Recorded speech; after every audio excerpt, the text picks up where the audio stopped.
دونك اليوم يوم تقييم انتظم في اللينات اللي هو تقييم الموسم الفارط للزراعات الكبرى وشنو الاستعدادات وتحضيرات الموسم المقبل.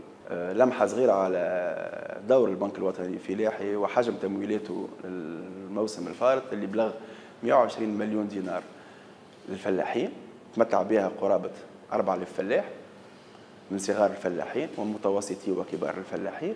بالنسبة للتجميع المبالغ المخصصة من البنك الوطني الفلاحي بلغت حوالي 1800 مليون دينار، أي 1800 مليار من مليماتنا.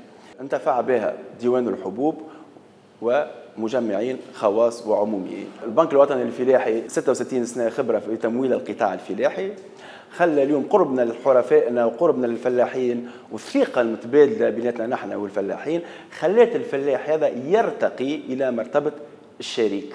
كما كنا واقفين مع الفلاحة ومع الفلاح عبر تاريخنا قبل، واقفين معه اليوم، وإحنا نبذلوا مجهوداتنا الكل باش نقعدوا واقفين معه غدوة إن شاء الله. ومرحبا بالحرفاء الكل وخاصة الفلاحين. 183 فرع متوزعين في كامل تراب الجمهورية على ذمتكم، والمقر المركزي زاد في إدارة القروض الفلاحية على ذمتكم، ومرحبا بكم.